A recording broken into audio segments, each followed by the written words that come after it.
Welcome to another episode of Humans of EdTech. My name is Mayuresh, and today we are going to look at how do we make online learning more effective. This is a two-part series. Welcome to the part 1. So let's understand what are these 10 suggestions that we are actually talking about, and we'll be covering 5 in this particular video and 5 in the next video. Awesome. So let's get started. So the number one thing that we are saying is having a morning ritual.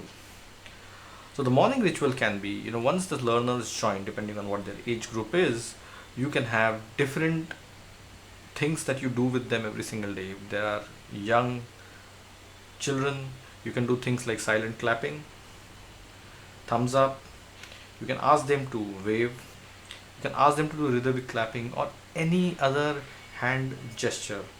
So depending on what kind of an audience if you believe what is a matured adult audience, you will need to just adapt this particular thing. But having a morning ritual, it can be anything parliamentary but illogical, but that's something that aids your purpose in life with respect to imparting your knowledge, establishing that personal connect.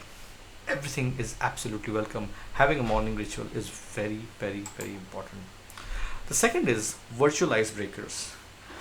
Say you're using Zoom and there are people who are there joined up and you're seeing a grid view. Now, if people are in the classroom, physical classroom, there are natural opportunities for people to interact with each other. In a virtual setup, you have to introduce these icebreakers, virtual icebreakers.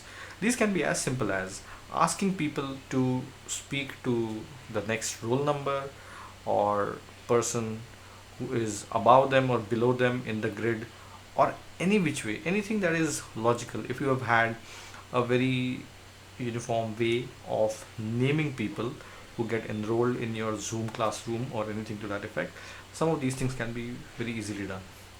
Things like, why don't you all ping your favorite emoji?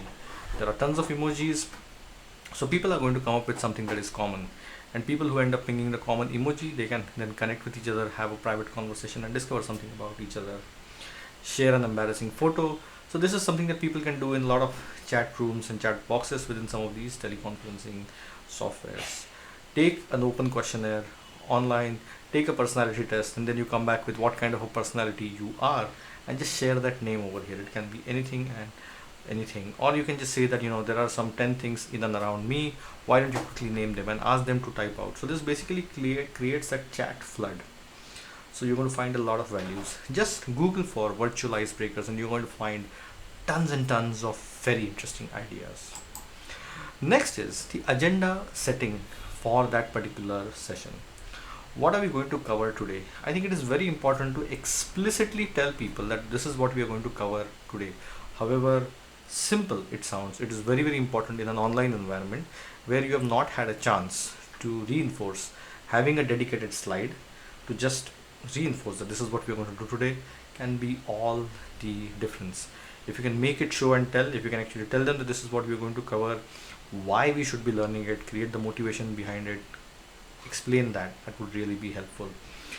If people can be asked what is it that they need in addition to what is going to be covered, it will make them feel very, very empowered. More often than not, you'll find a lot of people not participating in this part of the question and just saying whatever we have lined up is good, let's move on.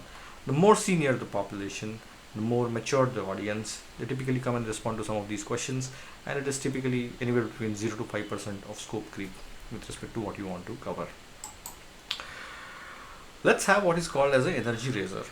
So energy raiser is when you ask a question. It can be a questionnaire, it can be a poll, it can be just a slide with a question posted over there, and people type in their responses. So if you have like 150 participants and people start typing yes, then suddenly your chat room is going to race, and that's like the virtual energy raiser that you have over here. And you can replace this yes with things like boom, yes, yes, oh yeah. So you can see the chat room buzzing, and that really sometimes get the virtual adrenaline going, and that is really, really effective in an online environment. If you have emoji in your virtual chat room, let's have an emoji flood. It really helps, can make the difference. Awesome. So these were some of the tips, the first 5 of them, and we'll look at some of them, more of these tips in the video, the part 2 that's coming up right next for you. And there are more videos in the pipeline for you, so stay tuned for anything and everything on shilotri.com. Plus, be tuned on the Twitter and the LinkedIn profile for the latest and the best on EdTech and product. Thank you so much, and I will see you soon. Bye.